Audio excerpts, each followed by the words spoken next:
standing, we'll have some place to sit. Just give us a minute or two. Before we start, a little business. For those that are new, they don't know, we give an award to a Millbrook High School senior every year for them to use for whatever they need. So we collect money from our membership all year. We are now at $300, so if anybody would like to donate towards this, we'd greatly appreciate it. Number two, our meeting next month is going to be at Weatherfield. That is a members-only event, and we are limited to 30 people. We have room for 3 more, so if you're interested and your dues are up to date, call me. 2, okay, we're down to 1 more seat. Got one over here too.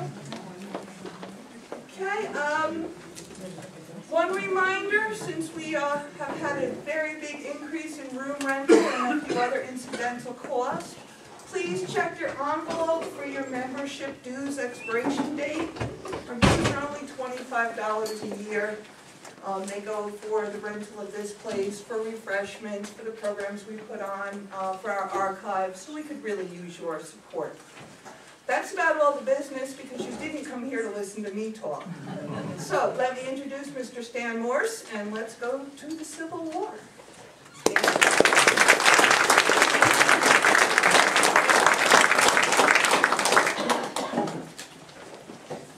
Good evening. Good evening. I'm Stan Morse, and wow, what a turnout. Thank you all for coming. And I'm particularly glad that our mayor, my good friend, is sitting down finally. She couldn't sit at first, but glad to have you with us, Laura. Thank you for taking the time. And Fussy Frisco, our former town supervisor. Right here. Right here. Very good. We also have 2 special guests with us. The gentlemen in the back are fully dressed as folks were, men were, in the Civil War. May I introduce Joe Darensod, who's the chaplain of the 150th New York Volunteers, and Mike Peets, who is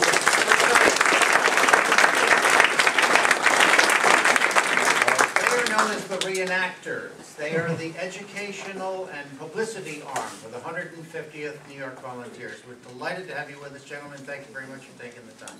You're welcome. You're welcome. Can they come up so we can see them better? How do I deny my wife's right?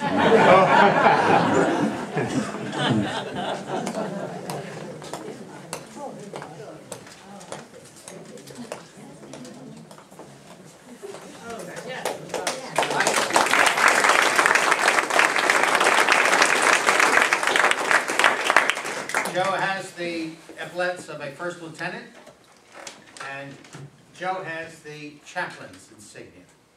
And we'll talk about a chaplain Vassar, who was one of his predecessors. Thank you, gentlemen, for being with us. Are there seats in the back? I hope they are. You need 2 more chairs. Okay, all right, great. Please, just join us and come right in. Okay? Good. You don't have to stand there. In fact, you probably, that might not be dangerous to do. Good. That's 1 seat right there. 1 here. 1 here. And 1 over there. Okay, gentlemen, go right by.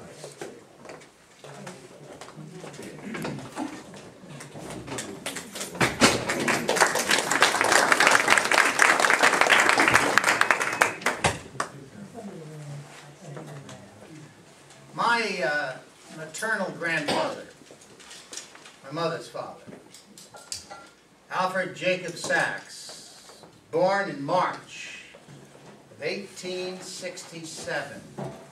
Grandfather, just 2 years after the completion of the Civil War. He became a Methodist minister, as was his father before him. And in that profession, you normally didn't get associated with war or wartime activities. And my paternal grandfather, my father's father, Chauncey Franklin Morse, was also born in 1867. He owned a feed store in Roxbury, New York. He was the man you went to for your local insurance needs. He had 7 children. And his father was Harrison Morse, my great-grandfather, born in 1840. He marched with Sherman through Georgia. He joined the New York State Volunteers in 1862, as most of the boys from New York State did. He was a member of the H Company, H for Hotel Company. 144th Regiment, based in Delhi, New York. He was from Roxbury, that's where he got recruited. He had the rank of private and he earned $13 a month for defending the Union in the Civil War. Saw a lot of action. And he marched through Georgia with General Sherman. Now why would I bring up my grandparents? We're here to talk about Dutchess County Regiment. Well, there's an affinity here. In the research for tonight's presentation, I found out that my grandfather lived and fought and carried on during the Civil War along with the boys, 150th Regiment, many of whom were from the town of Washington. So there's that connection. And that's one of the reasons this presentation has come about. But there was a second reason. And that was because we have not really focused on the town of Washington in our history on the Civil War. I've checked with David Greenwood on this. David, I think, would concur with me that we've hit spots. David is an outstanding person on the Underground Railroad, for example. And that's a separate topic, and he knows all about it. But I think we all understand right now that we're trying to fill a void, and we're trying to do that tonight and other times. The Civil War wasn't that long ago. If my grandparents were both born, grandfathers were both born in 1867. Civil War lasted 4 months, 3 weeks, and 6 days. Went from 1861 to 1865. If you use 1863 as a marker year to the 2013, you can see it adds up to 150 years. So this is the 150th anniversary of the Civil War. And that's how it's being celebrated down in Gettysburg, for example. But it is the story of the 150th Regiment, coincidental, 150 years anniversary, 150th Regiment. It's the story of the 150th Regiment being told tonight, their lives, their battles, their impact upon the town. It's a story, as we said, not well documented. Now tonight will be the first of 2 presentations on this subject. And with apologies, I have to say that a month ago we realized we just had far, far too much material available. We couldn't treat the topic decently or correctly in 1.5 hour sessions. So we broke it into 2. I can't tell you exactly when the second session is going to be because the rest of our programs for this year are too long. It might be that we kick off the year 2014 next January. But it'll be held, and it'll be held sometime in the future. We'll let you know. Now the title we're using tonight is Millbrook and the Civil War. And that's absolutely the wrong title. There was no Millbrook in the Civil War. Millbrook came about in 1868, essentially when the railroad came to town, got incorporated in 1896. But it's really the town of Washington that we're talking about, which is what, 1788? 1786, 1788? I think it's 1788. It really should be called the town of Washington in the Civil War.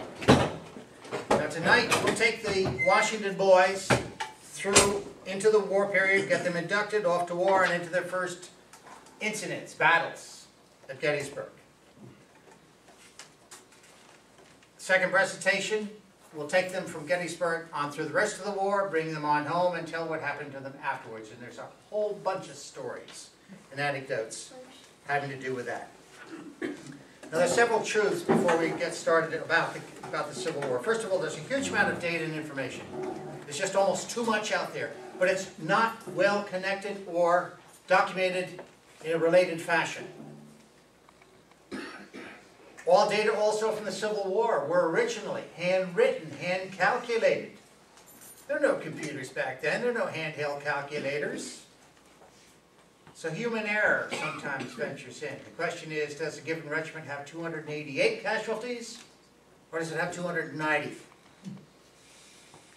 Well, I can find 2 sources that would say 288, 2 sources say 290. Fine, those are the things you run into in the Civil War. One author may also differ from the other. You might read 2 authors on the same subject and say, are they talking about the same thing? And yeah, that's very interesting. Last caveat, I will not pretend to be an expert on the Civil War, but I am very, very interested. And what we're going to do is do a quick overview of the nation, the state, and the town of Washington leading up to the formation of the 150th. So we'll start with the nation. Slavery was the major issue in 1860. I think we all know that. Abraham Lincoln was just elected into office in November of 1860. He took March in 1861. In March, so the gap between November and March. Now it's only a gap between November and January. But in that interim, from November to March to 1861, South Carolina seceded from the office. It started the downstream effect of secession.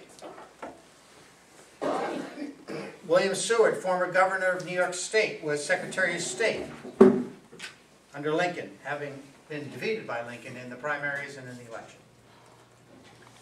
If you want a real authoritative source on the Lincoln presidency, Team of Rivals, Doris Kearns Goodwin. Boy, you can't beat it. It's a book.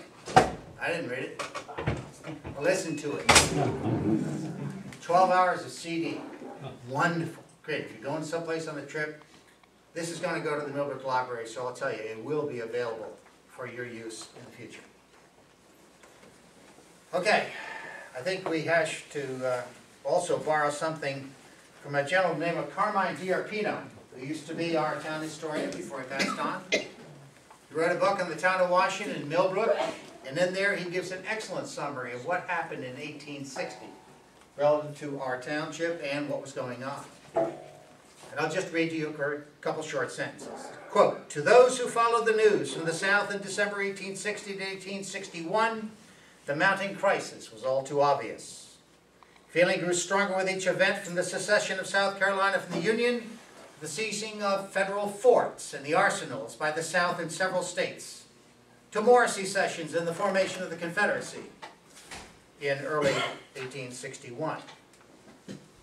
Carmine continues, "By the time Fort Sumter was attacked and fighting actually began, most people were more than emotionally prepared for what was going to happen.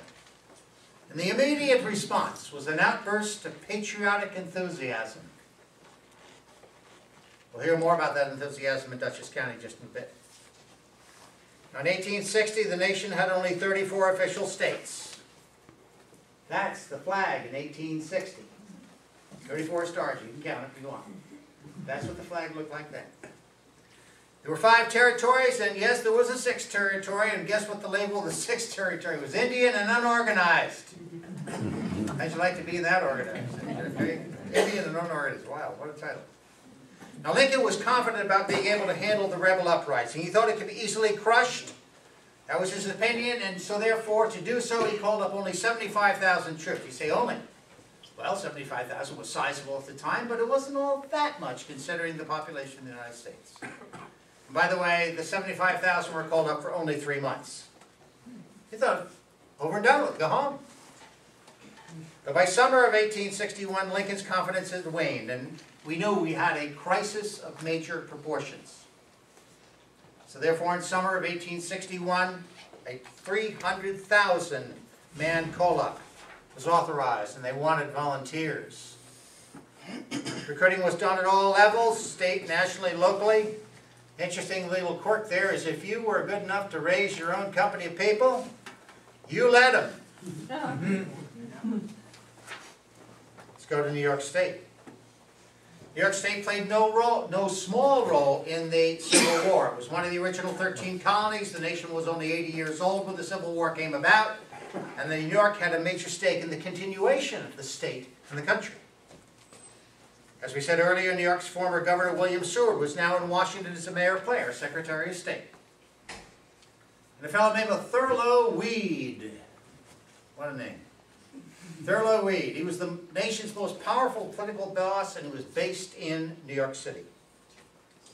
New York's population in 1860 was 3,900,000. And of that, New York State gave 360,000 men the Civil War cause during the 4-year period of time. Almost 1 out of every 10 citizens of New York State. At the time, New York was the most populous of any state in the nation. It was the wealthiest state in the Union. If we take a look at Dutchess County gave almost 1,300 men to the Union infantry out of a population of 65,000. And those 1,300 just went to the 150th Regiment. just to one regiment. There were others that went elsewhere. We don't know how many. I don't know how many. And we know that the town of Washington gave over 100 men for the Civil War effort from a population of less than 2,000 at the time. But New York had a wild card. It was something about New York nobody really thought too much about, or maybe it's only come in perspective of history. Believe it or not, that wild card was General Robert E. Lee. Now what the heck has he got to do with New York State? Well, you're going to find out.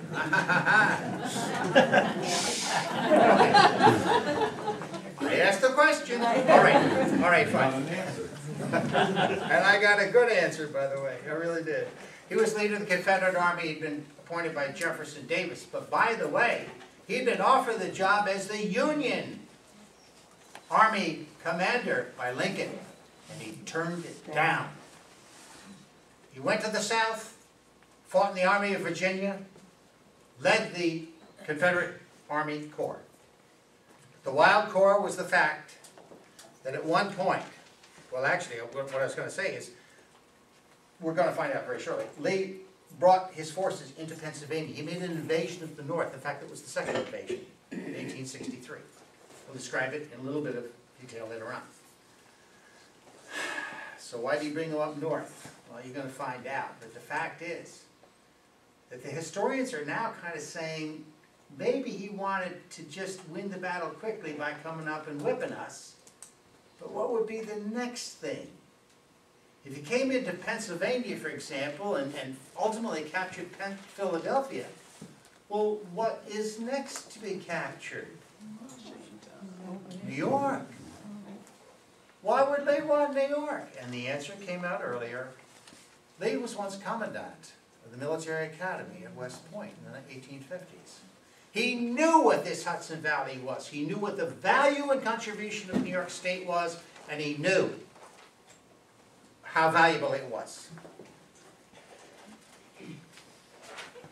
Okay. Washington Township in the Civil War.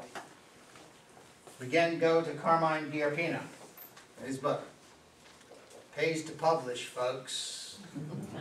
We historians have got to publish more, we really do.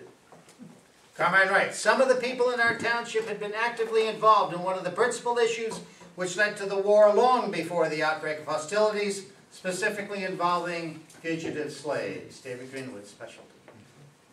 In other words, the township just didn't get all of a sudden interested in the Civil War.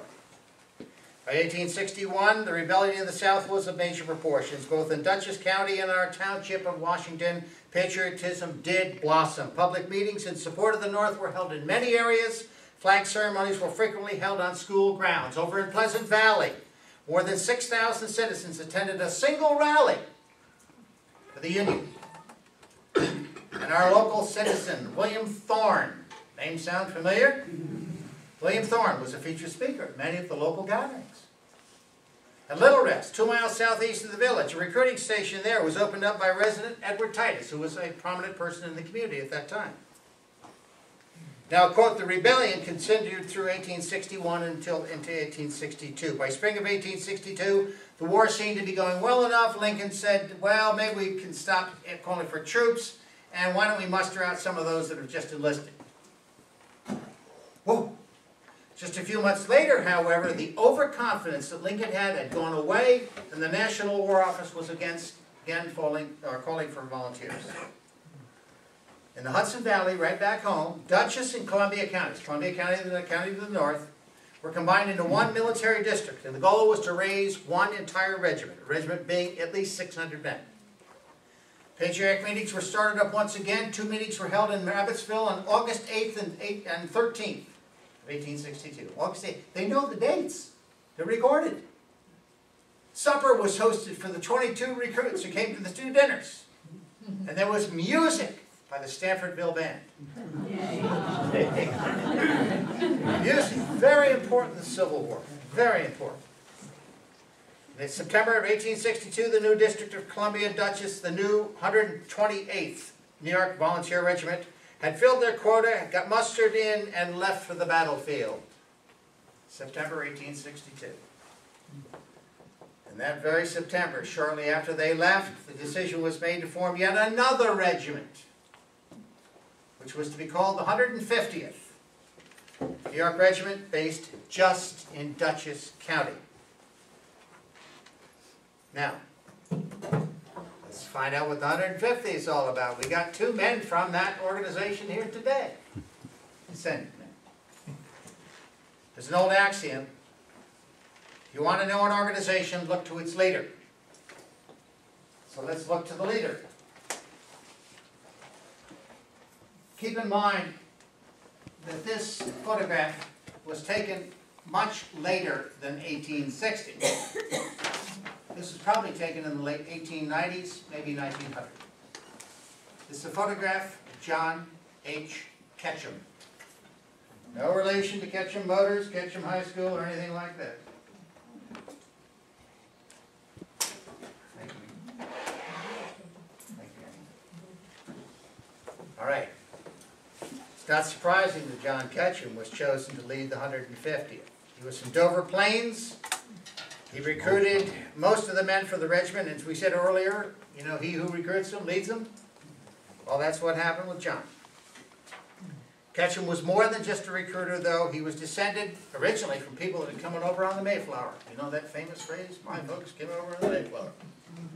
He can claim that. That's true. Wherever Ketchum's ancestors settled, they were leaders in their communities, be it Long Island, New York, New England. John himself was born in Dover Plains in December 1832. December 1832.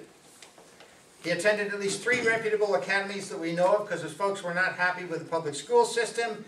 One of those 3 was Amenia Seminary. And he all did that all by the age of 18. Before age 21, he was chosen by the Dover Township to be the member of the Dutchess County Board of Supervisors. I think we refer to the Dutchess County Legislature now. At 24, he was elected to the New York State Assembly. At 25, to the New York State Senate. And 2 years later, at age 27, re-elected to the New York State Senate. Any stretch of the imagination, John Ketchum was a politician. So now we know a little bit about the leader. When John broke out, when he was appointed a member of the War Committee for Dutchess and Columbia Counties, Ketchum didn't have any military experience whatsoever. None. Zero. Zilch. Politician. But he was given the commission as colonel in the Union Army and given command of the new 150th. All right, let's go to the 150th and find out what that's all about. Now, back of John Ketchum's photograph right here, and I don't mean to cut these folks right here, but this is a listing of the boys from the town of Washington, 46 names. Oh, my note says now, my best count indicates that 53 men from the town of Washington were originally signed, but that chart's got only 46 names. Different number. Huh. Okay. And from the town of Washington served in other New York regiments, but our focus, of course, is on the 150th. On August 27th of the year 1862, Ketchum was authorized to recruit for the new regiment. Assisting Ketchum were 2 future regimental officers, Charles Bartlett and Alfred Smith. Bartlett was the former headmaster of the College Hill School in Poughkeepsie, and Smith was a Union College graduate, taught mathematics at the College Hill under Bartlett. Buddy, buddy. Recruiting came first, commissioning into the new unit followed. 150th Regimental quota was filled in a couple of weeks and was an all-volunteer force. Thanks to all that patriotism and volunteerism and support for the President. Let's take a look at some of the men who actually enlisted from the town of Washington. Edgar Sheldon was 21 years of age, a native originally of Deposit, New York. He wasn't from here. He was native of Deposit, where he was enlisted in Baltimore. He didn't enlist here. He enlisted down in Baltimore for the 150th, but in his youth he had attended the Friends School right here in the town of Washington while a teenager. We're going to count him as one of ours. George Rhinus from Unionvale also attended our local schools. He was 21 when he enlisted in the 150th in 1862. George H. Williams was born in Chestnut Ridge. Yeah, he was just 18 when he signed on to the 150th Regimental roster. Just 18. Is Ethel Florence here tonight? No. Okay. No, Ethel, you're there, aren't you? No, Ethel? that's not Ethel. No. Well, the reason I bring that up is Edward L. Florence was born in Poughkeepsie, enlisted at age 20 in the 150th. He was raised in Washington Hollow. He attended public schools in Unionvale and Washington, and he was the grandfather of Ethel Florence's deceased husband. So we have a direct descendant that we know of, and that person is a member of our society. By the way, Edward L. Florence, buried in the Washington Hollow Cemetery. So far we've located the graves of 10 of the boys from the 150th. And we're on a hunt to find the rest. That'll be covered in part 2. Isaac Squeezy, age 17, was a farmer in Washington when he enlisted in the 150th. He also had attended the 9 Partners boarding school.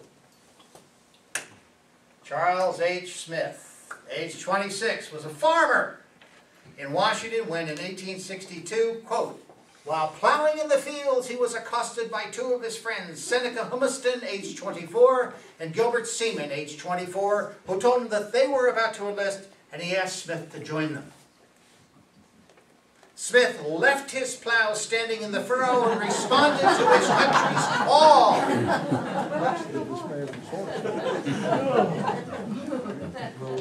And the party of 3 was soon joined by 2 others from our township, George Sackett, age 21, and Platt C. Curtis, age 25.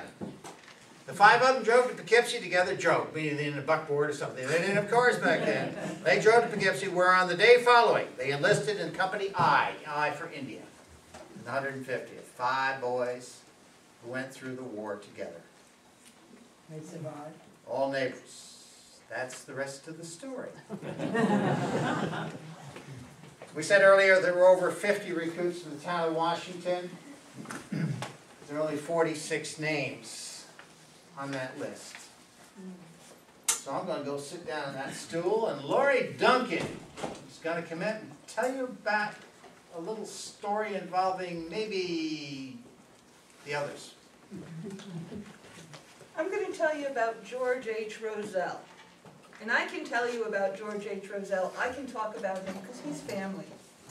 He's my husband's great-great-grandfather. So direct family.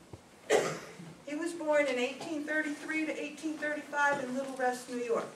I have conflicting dates. And as Stan said, Little Rest is only 2 miles east of here. He was a farm laborer, later a farmer in life, and he was not educated. He could not read or write. He was approximately 5 feet 7 inches tall, and he weighed between 145 and 150 pounds. He had a florid complexion, brown hair, and blue eyes. On August 28, 1862, he enlisted in the 150th Volunteer, Company A. He enlisted with his brother-in-law, Ed Horton. Ed's name is on the list. They received a signing bonus of $150. They got shipped off down to Baltimore for basic training. And that's where it gets interesting. Because on February 10th, 1863, George H. and Edward went AWOL and left Baltimore, I guess for whatever reasons.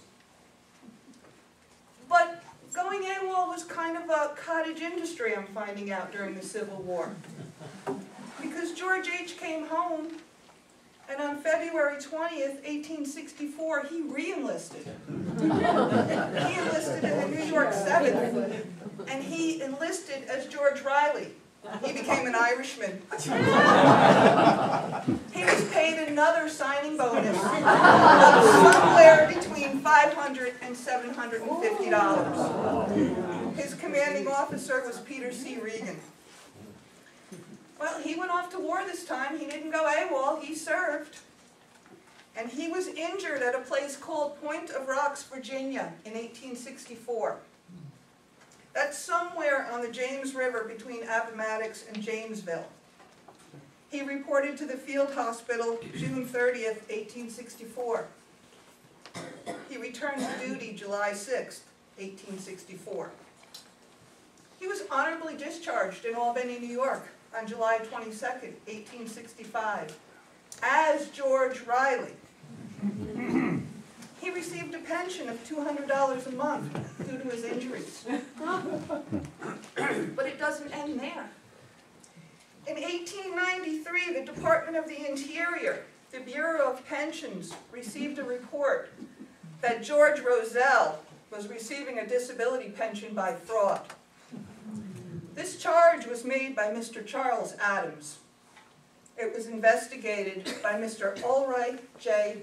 Biller, the special examiner.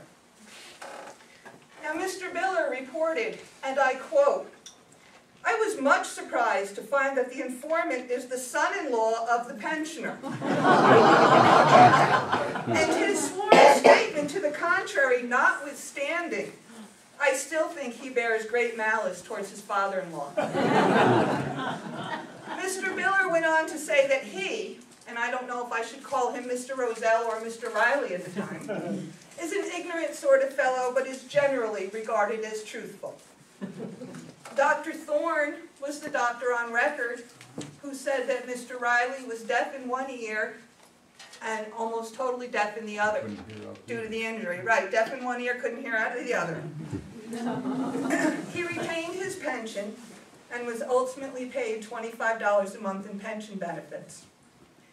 As part of this investigation, Mr. Edward Walling, who lived at 74 South Hamilton Street in Poughkeepsie, reported that he was the commander of the battery that Mr. Riley was manning. On the first shot of an engagement, the cannon exploded while George was standing by the wheel.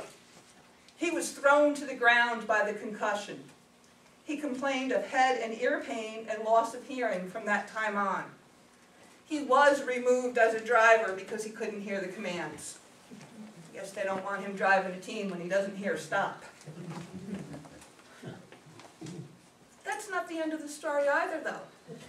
In 1903, his widow, Elizabeth Horton Roselle, applied for a widow's pension. She was living in Billings at the time, with one 16-year-old son, Edward, still living at home. And her application was rejected. And I quote, "Rejection on the grounds that the claimant has no title under the Act of June 27, 1890, and Joint Resolution of July 1, 1902. That the soldier, having deserted February 10, 1863 from his first service and re-enlisted February 20, 1864, receiving a local bounty by reason of said enlistment in excess of that to which he would have been entitled had he continued to serve until honorably discharged." So that's Elizabeth's story. Once George was gone, she lost her pension. So if you hear conflicting numbers or you hear the word deserter, there might be more to the story.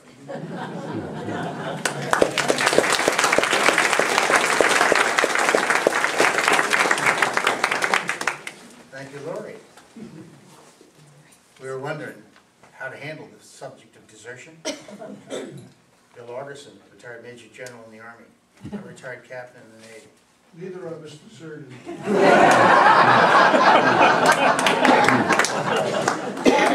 And we have our own feeling about the word desertion, believe me. But I think Lori's point is well taken. Desertion in the Civil War might have been desertion, or it might have been something else as well. Desertion, in fact, was common in the Southern troops, the Confederacy.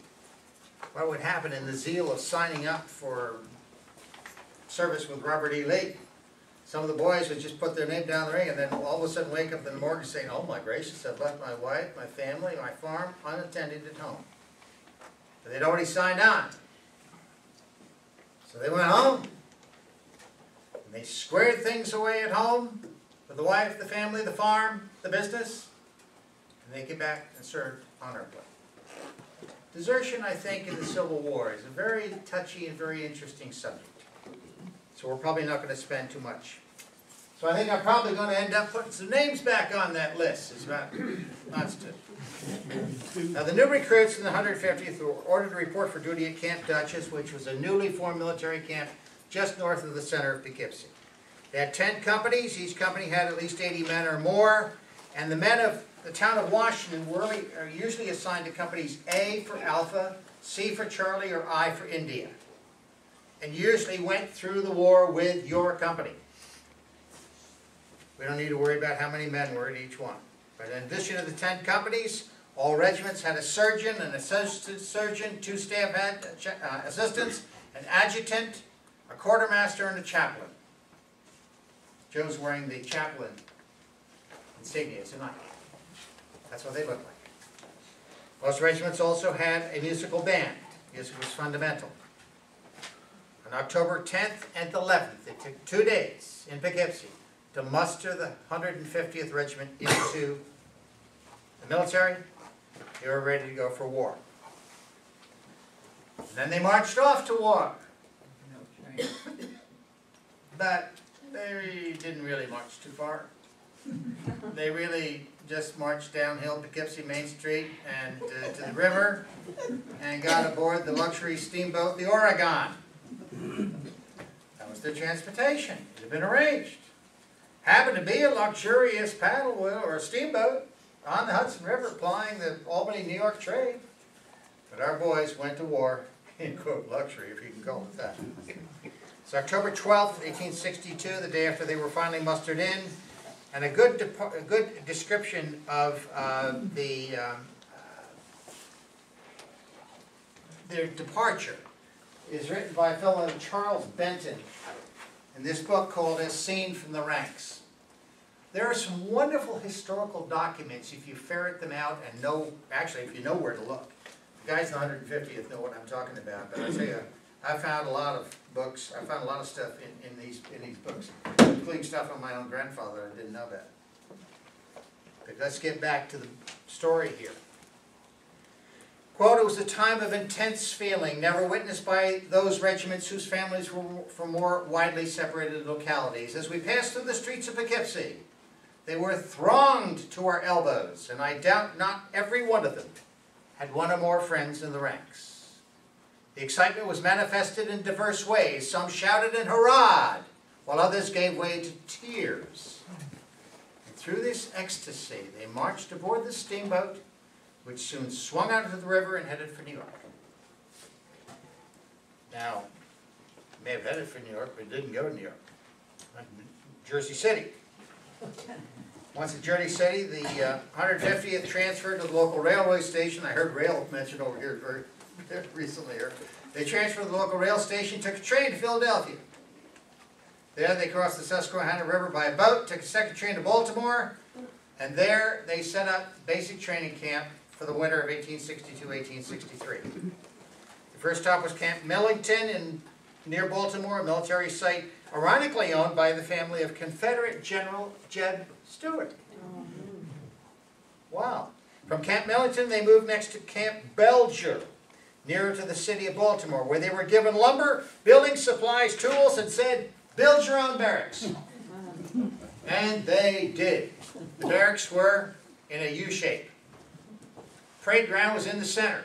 Plenty of room for everybody. Talking about probably 1,000 men. Once the barracks were built, quote, several of the officers sent for their families and instituted housekeeping with a degree of comfort. For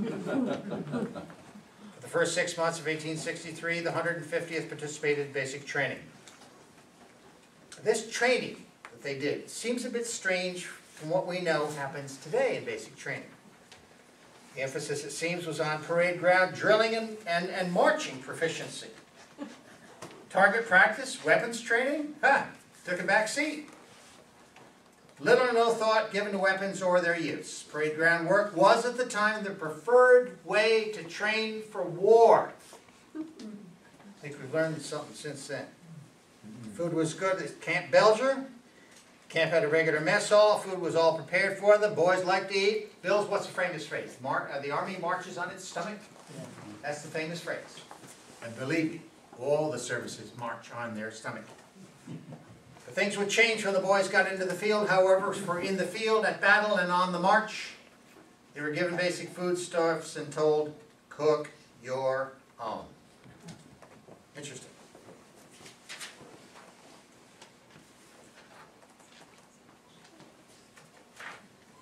Let's go to a map.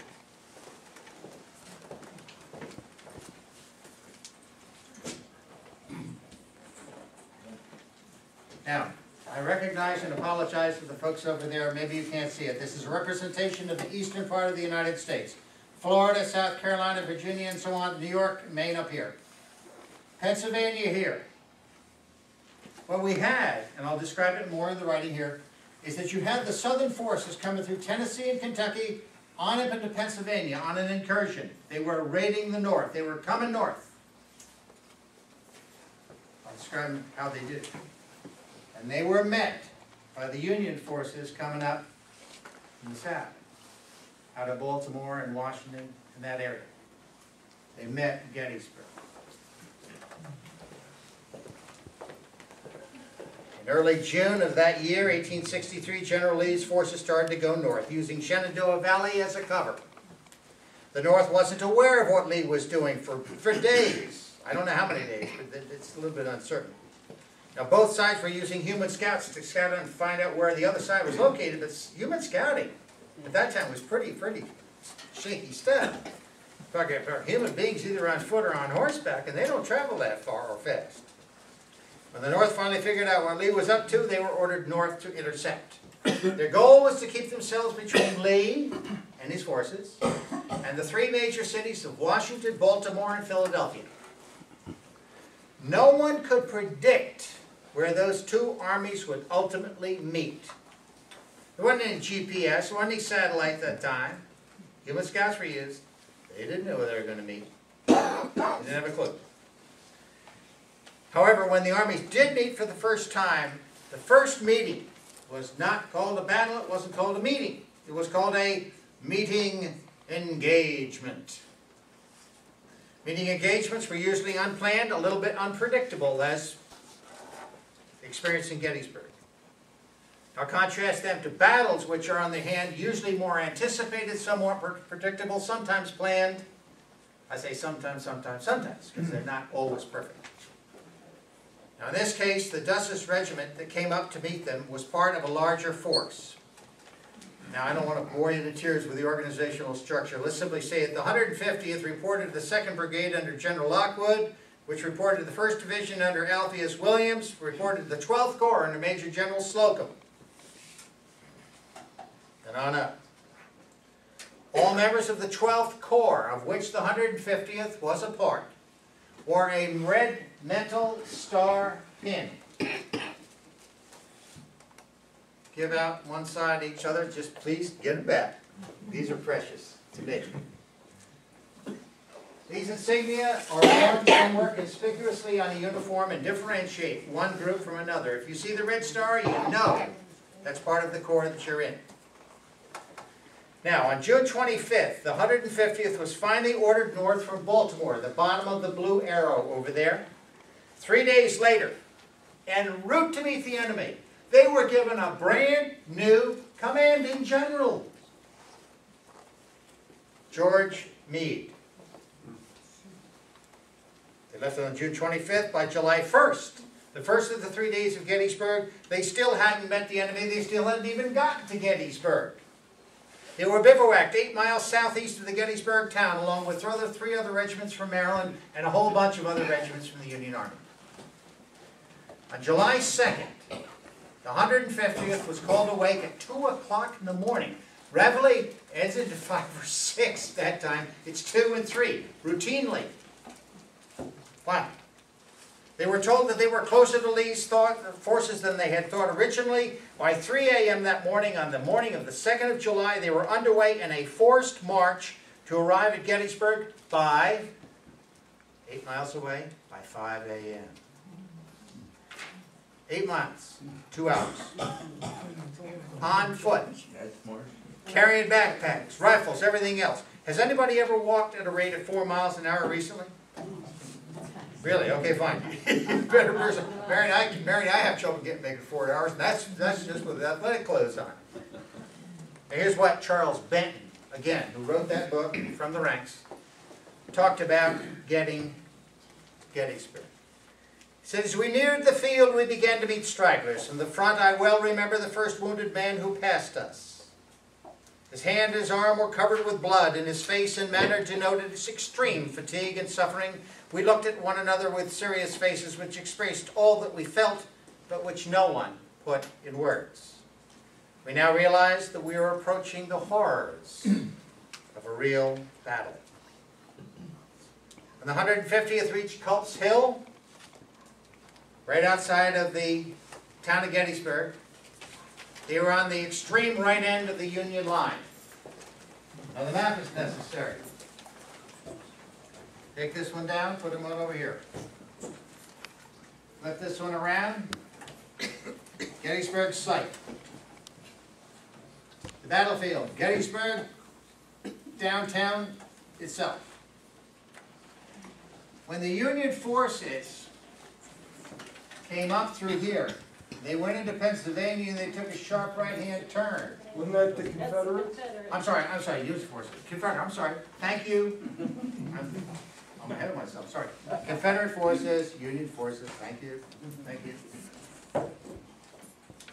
you. Gettysburg unit.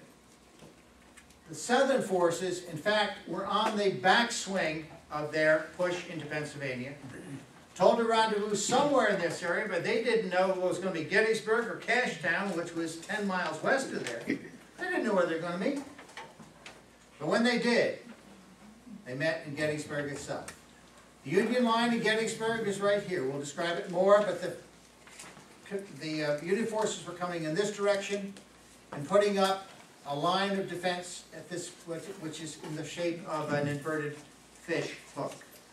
You go to Gettysburg, take any tours, you understand any battles down there, you hear about the famous fish hook. This is it. This is how the Union forces were configured, and the Confederates were all around. Okay. Oh wow. When they reached Culp's Hill, just outside of town, they were on the extreme right end of the Union line. There they rested. They rested. On the second day of Gettysburg, July 2nd, and while they rested, there was a lot of cannon and gunfire right to the west of them, and occasionally a stray Confederate shell overshot its mark and burst overhead, or landed nearby our troops as they rested.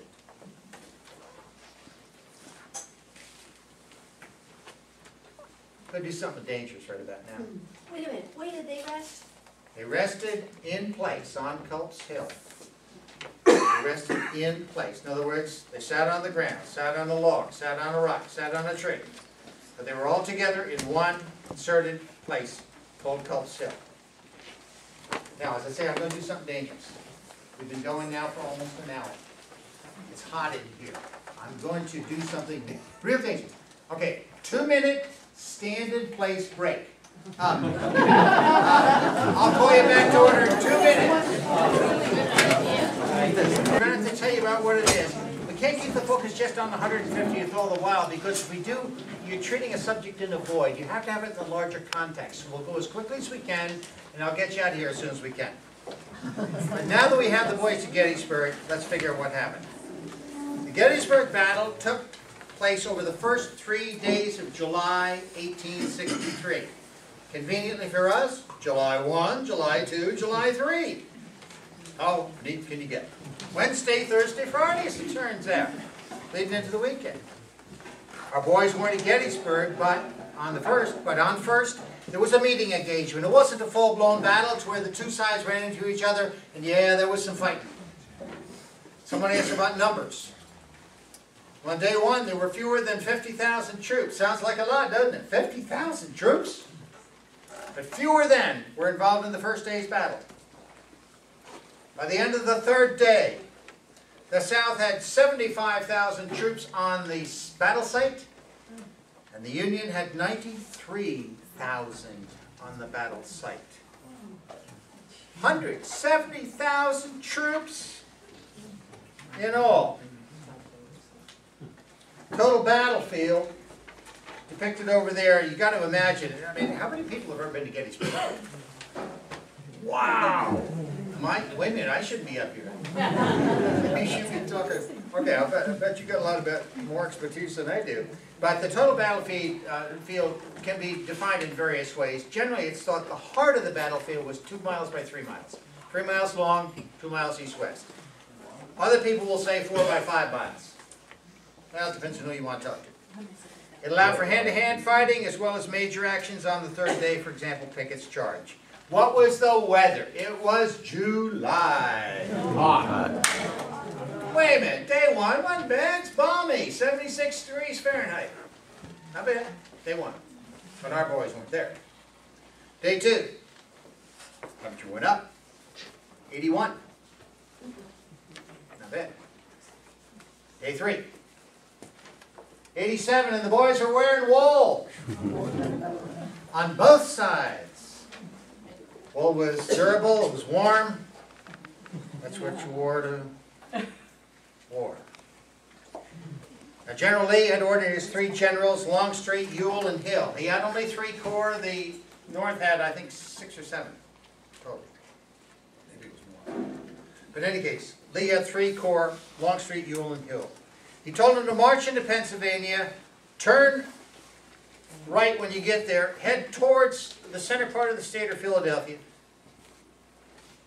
And of course, they'd come through Tennessee and Kentucky and the Virginias to get there. So Lee's army approached Gettysburg from the north and northwest. By the third year of the war, 1863, the South was really scrambling for all the basics of life, for food, clothing, and war supplies. They were hurting. That was one of the reasons Lee came north. Many historians have said General Lee was on a shopping trip. What was their interest in Gettysburg? Shoes. Turns out both sides were after those same shoes. As Lee came north, he started a return supply line going back south, with cattle, food, and other items of value going downtown. Interestingly enough, Lee offered to reimburse the Pennsylvanians from whom he confiscated goods and cattle and so on. He was a gentleman. Yes, he was. Only 2 conditions. Can be paid in Confederate money, and only if the South won. Not bad. Not bad. Now, General George Meade had taken command of the Northern forces, as we said, on June 28, 3 days after our boys had left Baltimore. Meade had replaced General Joseph Hooker, who had lost favor with President Lincoln over the preceding series of months.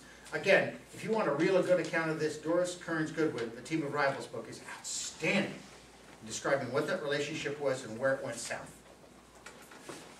So, Meade was the brand new general, 3 days in place on the first day at Gettysburg.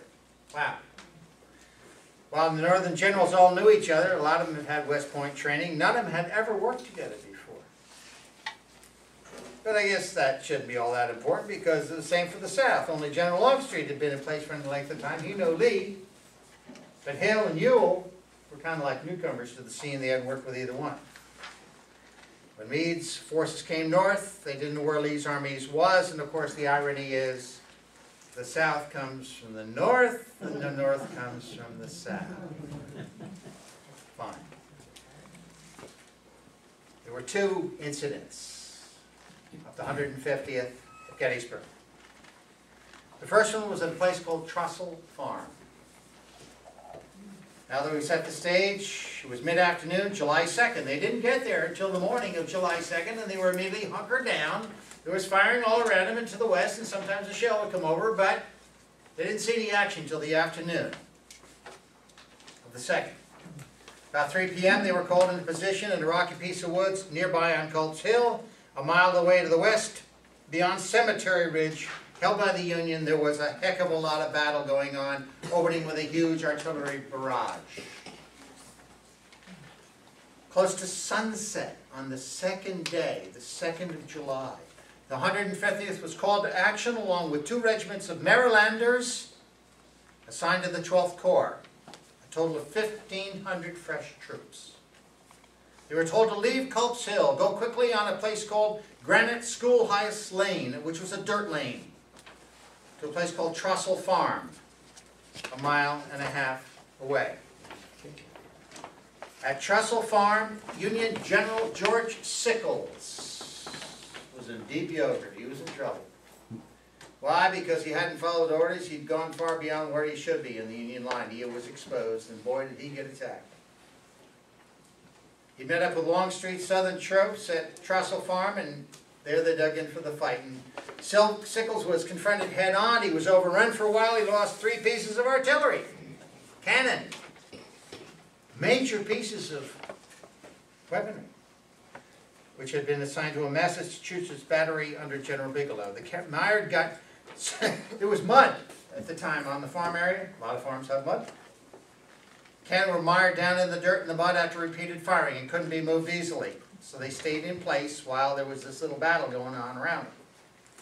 When the 150th and the Maryland regiments got to Trussell Farm, their sheer numbers were too much for the tired rebels who were engaged with Sickles' troops, and the rebels simply left the field and went back to Seminary Ridge. There are 2 ridges in Gettysburg. They can be confused. There is Cemetery Ridge, which was occupied by the Union forces. There is Seminary Ridge, because there was a Lutheran seminary there, where the Confederate forces generally held. But by sheer numbers, they were too much, and the enemy left the scene. The Maryland Regiment did get to skirmish with the retreating rebels, but our 150th did not engage in specific battle. So it was an incident. It wasn't really a battle. That was their first encounter. Companies Bravo and G, or Golf, of the 150th then recaptured the 3 cannon that were mired. Limbers were called up and got the cannon loose. What the heck is a limber? Oh, I like toys. A cannon, a Napoleon cannon. Beautiful little job. Very inexpensive. Wonderful toy to give grandkids. This is a limber. Limber is a 2-wheel vehicle with a little container in here where the driver sits, but in that box underneath would be the cannon supplies and powder and wadding and all sorts of stuff like that. See this thing right here? You line up 2 horses on either side. What happens is, you bring the horses in with a limber. It's got a little hook on the back. This has got a little hole on the bottom of the cannon. All cannon have it. Attach it, and it just goes like this. The horses pull that cannon out. One trick I was told by my battlefield guide down there that they used was when they were pulling them out, they would fire the cannon to purposely bring about a recoil. It would help the cannon get unmired from the mud. More horses! Yes! Yeah! Look! What? 5 feet away? Whoa! I wouldn't want to be a horse. That's cannon limber. Okay. After the encounter at Trussell Farm, there was a report sent back to Amenia that Poughkeepsie, from Charles Benton, again, who wrote the From the Ranks, to the Poughkeepsie Eagle, and he said, all around the battlefield, the Union wounded lay thick. There were pitiable cries for help. Ambulances soon arrived and took the wounded to field hospitals, where they were usually nearby farmhouses or barns, which had been commandeered for the purposes. Now, ambulances in the Civil War, not what we have today. They were simply wagons that had an ambulance sign on them. They were wagons. Okay. By the time they'd unfreed those cannons and gotten it back to Union lines, it was essentially dark. The whole brigade, including the 150th, said, go back to Culp's Hill. And they did. They couldn't go back to the same place because of the interim. When they were off at Trussell Farm, Confederate forces moved in and took part of their position, so they could only go back so far. All right. Now you're talking about midnight on the 2nd going into the 3rd of July. And the 150th didn't experience any casualties at Trostle Farm because, as we said, they didn't engage the enemy. It was called a good action. They go back to Culp's Hill about 10 p.m., give or take a half an hour, maybe an hour. They were tired, they settled in. But they weren't alone at Culp's Hill because there were 30 other Union regiments from a total of 8 different states on Culp's. All were waiting for action. They didn't have too long to wait. Now, Culp's Hill has been looked at by some historians as a key battle, maybe the key battle for Gettysburg. Others would disagree. It's arguable. But there was one unarguable fact. Whomever controlled Culp's Hill would probably win the whole fight. Why? Because Culp's Hill was the high ground. And in that line, you had 2 high grounds. One was Culp's Hill over here, Cemetery Ridge going over down to here to a place called Little Round Top and Big Round Top. So you had vantage points that were high here and here, and they were decisive factors in the Gettysburg battle. But as far as Culp's Hill should have gone, there should never have been a battle for Culp's Hill. Something went wrong. The South should have owned the high ground from the start, but they didn't.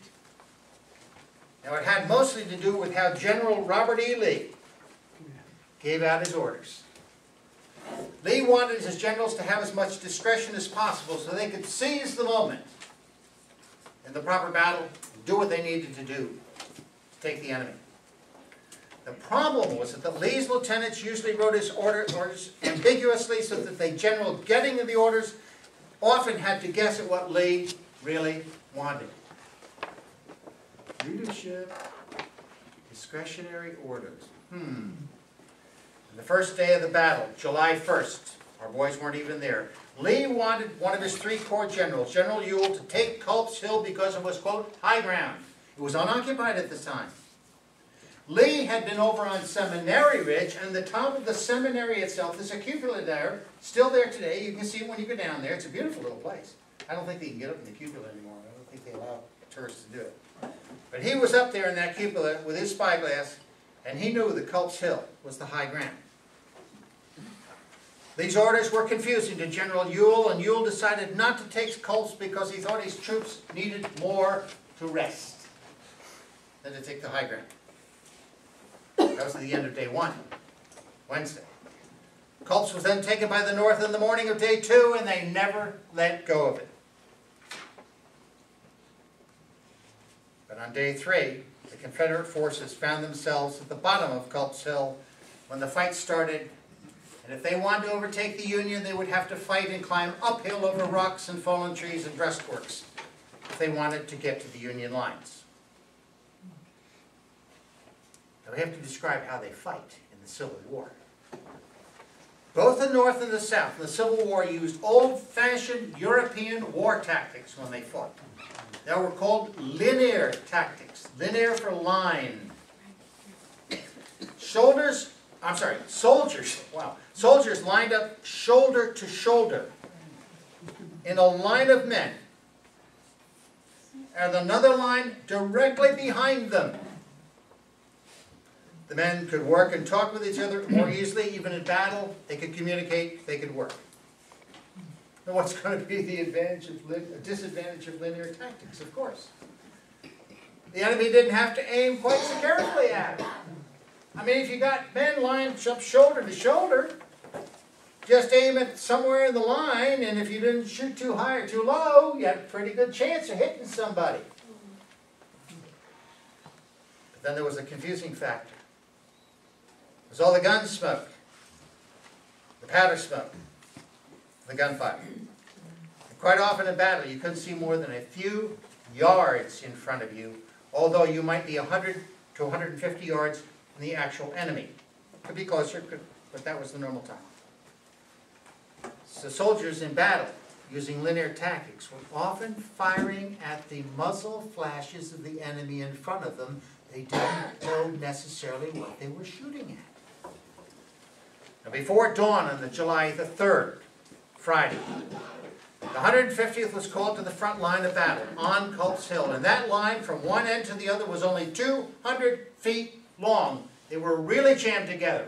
When I went down in February this year, I walked that 200-foot line with my battlefield guide. I couldn't believe it. In 200 feet, you had 600 men, minimum, in two lines, right behind each other.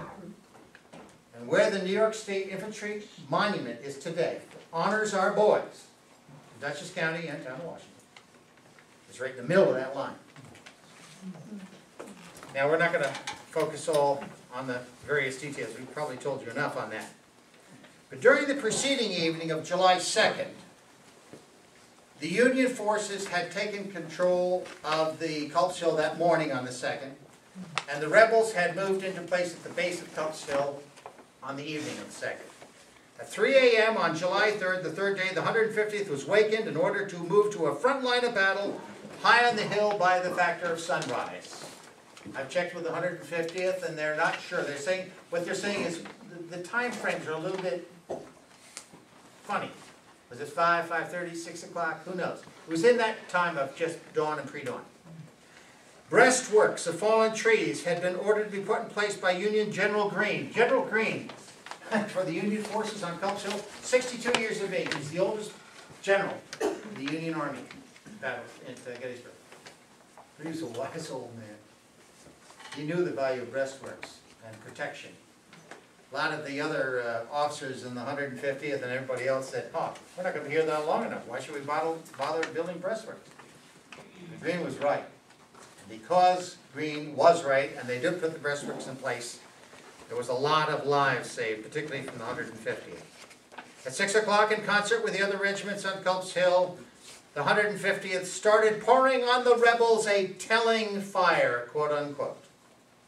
That fire lasted from 6 o'clock in the morning until noon and was one continuous sheet of flame after another. An average of 150 rounds were fired for each man on that line. 150 rounds!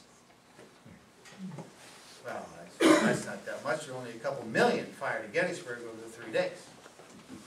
About 9 o'clock in the morning, the 150th did get a 1-hour break. They got rotated off the main line, back over the hill a couple hundred yards. They could use it to refresh, clean up, make sure the guns cooled down a little bit because they were really hot. Got guns. You ever fired a gun repeatedly? Boy, it gets hot. But they were back in place at 10 a.m. It was mid-morning when Private Charles Howgate, age 45 of Poughkeepsie, stood up on the front line to go to the rear and refill his empty ammunition pouch. As Howgate stepped back from the breastworks, an enemy musket ball tore through the top of his head, killing him instantly. Minutes later, John Van Alston, age 34 from Armenia, was struck in the eye by a musket ball, killing him almost instantly. And shortly thereafter, a single enemy musket ball struck two other men of the 150th, Private Levi Rust, age 45, from our town of Washington, one of the oldest men of the regiment, and John P. Wing, age 18, of Armenia. Wing was standing directly behind Rust in the line of fire, and Wing was killed when the musket ball slammed into his chest. One musket ball, two of our men dead. There were 8 men of the 150th killed at Culp's Hill that day. There were 23 others wounded.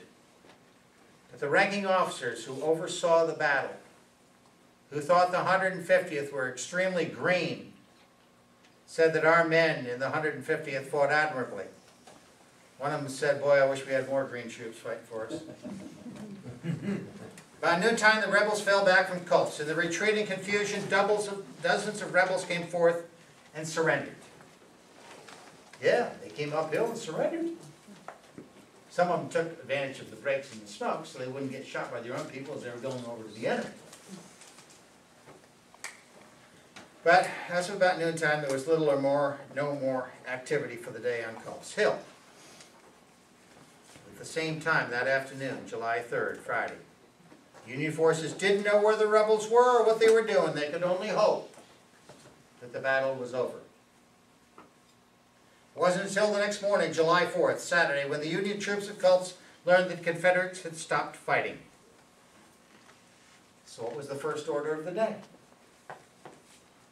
Food. They hadn't eaten in 2 days. Too busy fighting. They were busy.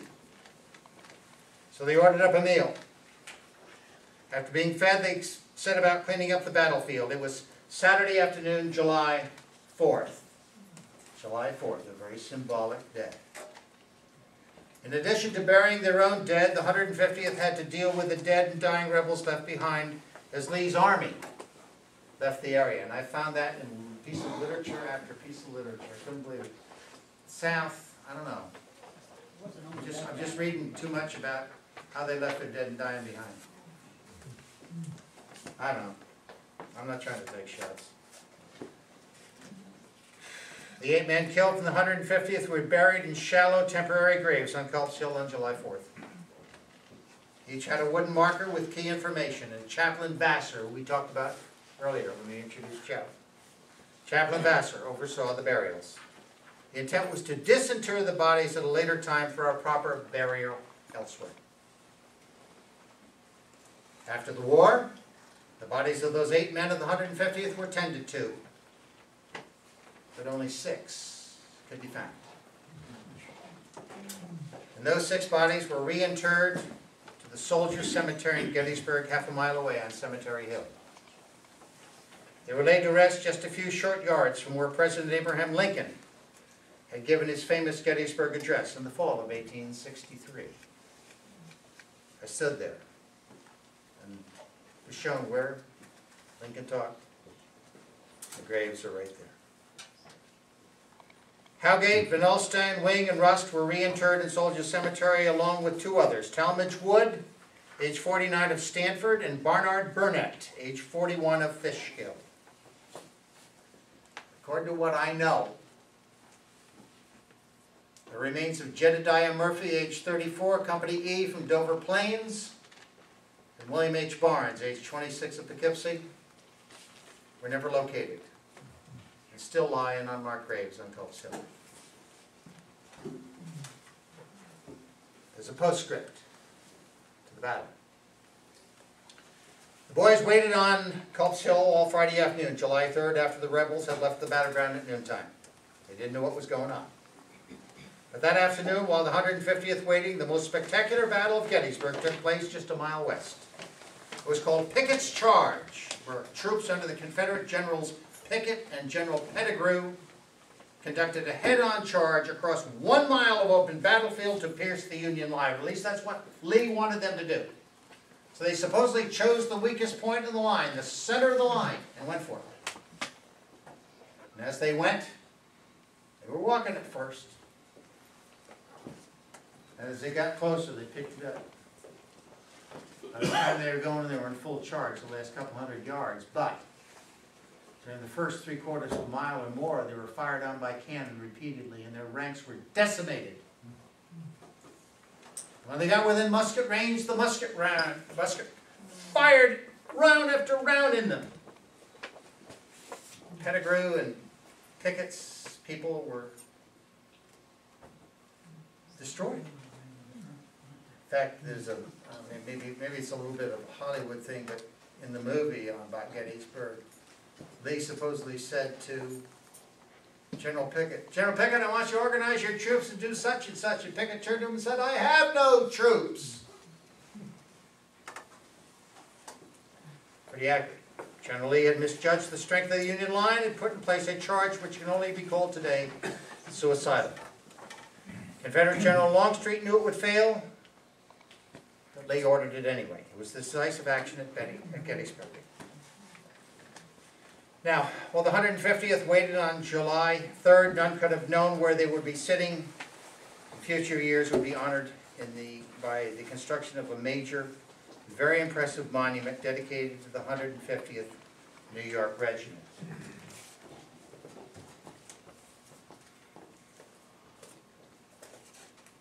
Here's the picture of the monument. I'm going to be a little vain. It's my rendering of it as a sketch. And I can thank my art teacher, Sarah Scott.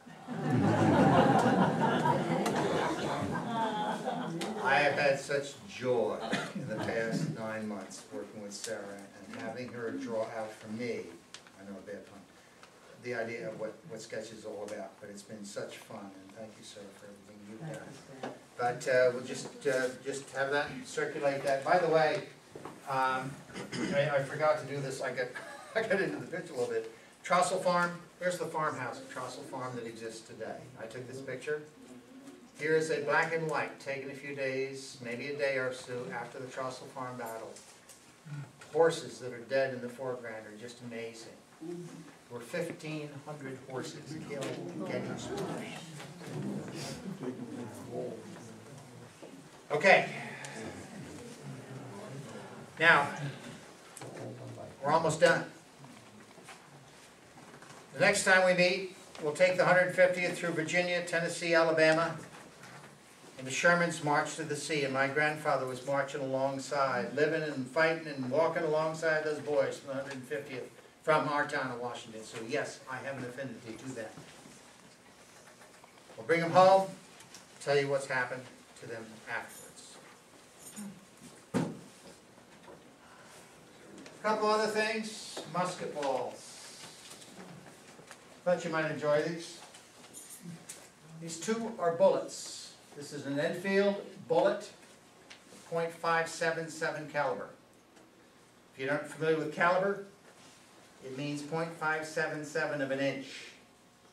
It's about 60% of an inch in diameter. And as you look at this thing, you say, what is that? A piece of ceramic? It's gray. What is this? Heavy. Why is it heavy? Lead. Lead. So why is it cream colored? When bullets are fired into the ground and left for 150 years, they oxidize. And they become this color. Here is another authentic bullet fired in the Civil War, Sharp's carbine, .52 caliber. Please get these back to me, but I thought you might enjoy seeing what they're all about. Okay. Do we have any questions? Do you have any questions at all? No questions? Tom? The two who were never found in Gettysburg, does that mean that it's quite possible they're still buried there? I'm going to turn to my friends from the 150th. I'd say that's a very good possibility. What happened, apparently, I don't mean to cut you off. Yeah. Okay, what happened was the chaplain Vassar did a meticulous job, but he was under pressure, he just watched the battle, he'd seen boys killed, he was administering to all sorts of dead and wounded, on both sides, by the way. And what he did during the Saturday afternoon of July 4th, he had wooden markers put on each of the 8 graves. They had all the vital statistics on them that he could get and garner from the troops. The age, the name, the place, and so on and so forth. There was a considerable period of time. I don't know just exactly how much time between the actual battle and the time of disinterment, but I think it was a couple of years, wasn't it? Yeah, it was quite a long time. It was quite a long time, Joe, a couple of years at least. And the markers simply deteriorated. You did know where 6 are. It's reasonable time to say yes. Those men are still buried in shallow, unmarked graves on Culp Hill. Not what you want, but that's the way it goes. Laura? Did the soldiers provide their own firearms, take their personal ones with them, or did the Union? No, they were supplied, right? Yes, They were supplied to they were university. issued, in fact, at the beginning of the war, the 150th was issued 54 caliber Austrian Lorenz rifles. On the way to Gettysburg, all but 2 companies were issued .577 caliber Enfields. And I'm sure by the end of the battle, they all either had 58 caliber Springfields or .577 caliber Enfields, because the Army was trying to standardize around those two weapons. They're the most commonly used during the war. And the caliber was such that it was close enough that the ammunition could be used in either one. I know very little about weaponry. Did these have to be packed, or could they load up several bullets and fire continuously, one at a time, reload, one at a time, reload? Yes, and these are rifled muskets, which means You pour the powder down, you seat the bullet on the top, you pound the bullet down to the bottom of the barrel, take the ramrod out, put it back, cock the hammer, put a percussion cap on, and then you fire. And then for the next, While you're being fired at or trying to move forward or Yeah. run backwards. you know, a soldier was expected to be able to load and fire 3 rounds in a minute. 3, wow. That's high. Yeah, okay, I'll go with 3, but if they were lucky to get 3. There were also reports of the fact that men being so excited in the heat of battle, that they would jam one round after another, wouldn't fire any of them. What was happening is if you're 3 rounds a minute, you're 20 seconds between shots. You're wide open to being shot at yourself during that period of time. So the people who had the advantage in the war were the people with the carbines. They could fire carbines as a lever action with a shell, so you don't have to go with the powder and the wad and everything else. It's in a shell, as we know shells and are bullets that are fired today. And you can fire 6, 7, 8 rounds in a minute versus 1 or 2. The South almost had no carbines. In the North, carbines were usually associated, I believe, with the cavalry. Is that correct? Generally. Generally. There were some units where actually commanders would actually purchase Almost looks like rock. weapons for the regiment. But again, it took different ammunition than what the Army was standardizing on. Also, there was, the War Department thought that if every man had a repeating rifle, they would waste too much ammunition. So you had your bean counters in the War Department.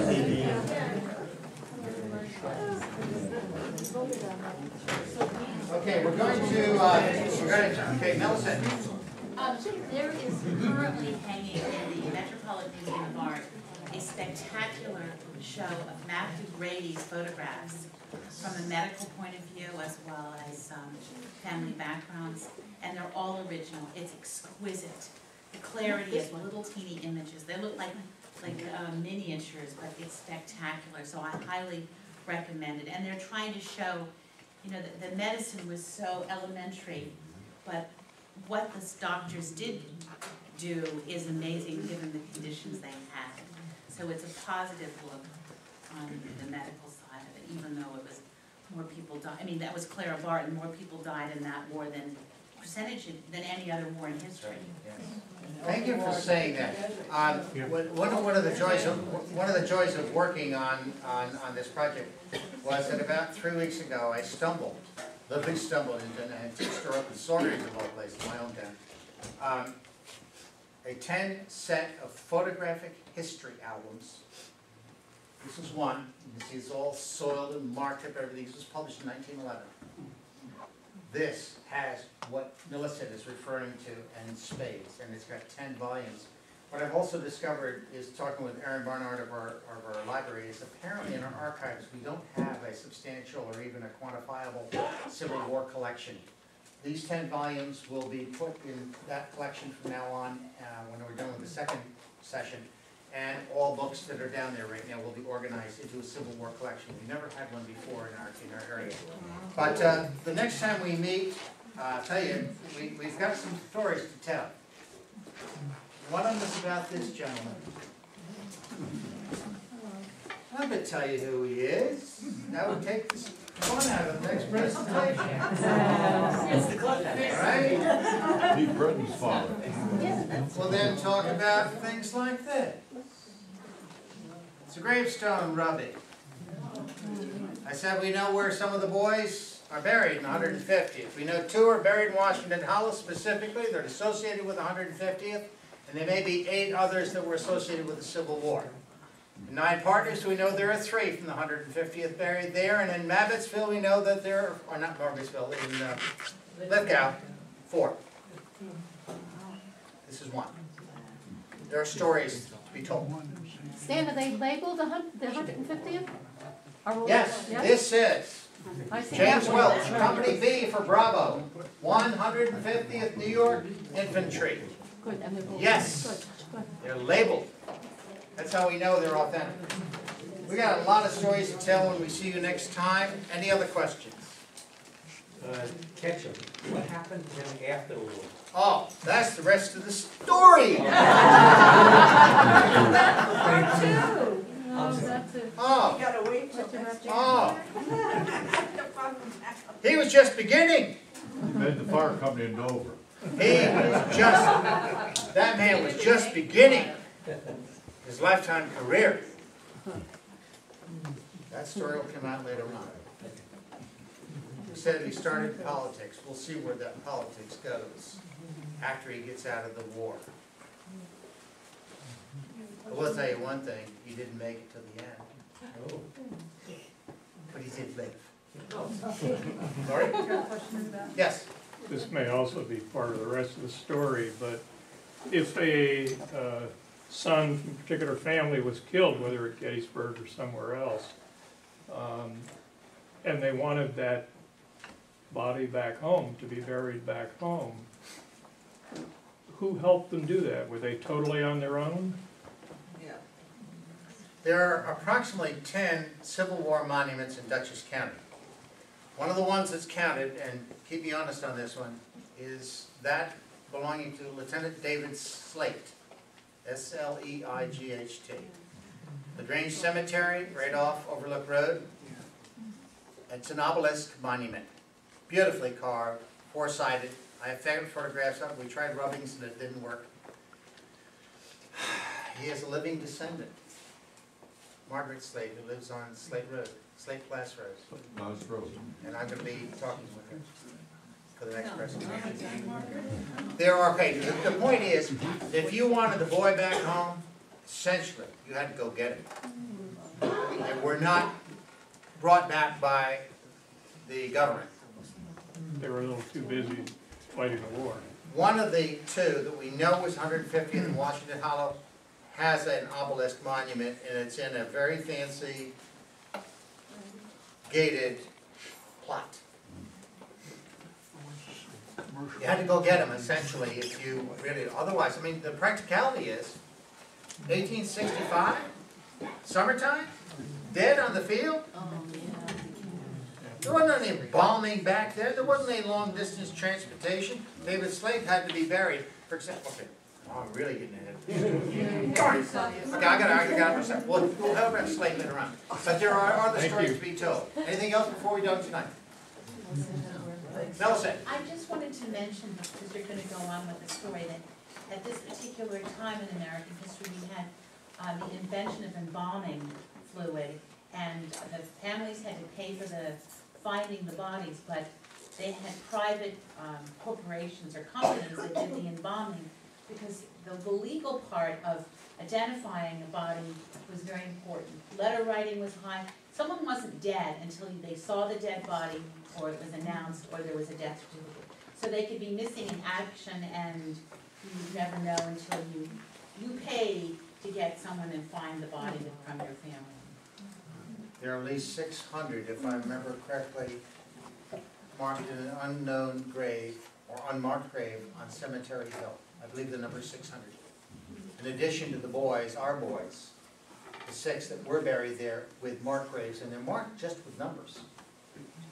You have to get an inventory list to find out where the number of Van Alsten and Howgate and the others were located, and Rust. Here is a casualty list in Gettysburg. By contrast, the 150th didn't do badly. We lost only 8 dead, 23 wounded, several missing. We did say that Pettigrew and Pickett wiped out. We had relatively low rates of casualty, but the war was just starting for the 150th, and they did have more. And that's part of the story as well. Take a look. You see the numbers. At Gettysburg, a combination. Almost 8,000 dead. 8,000! That's all the population of the town of Washington, 3,000 beyond. Wounded, 1,400.5 for the north and 12.7 for the south. 27,000 injured. And that doesn't count the missing. Those are the actual casualty statistics and things. And to make it realistic, You want to know why the boys weren't brought home? Take a look at some of the body fields. It's amazing. You've been a wonderful audience. Thank you very much.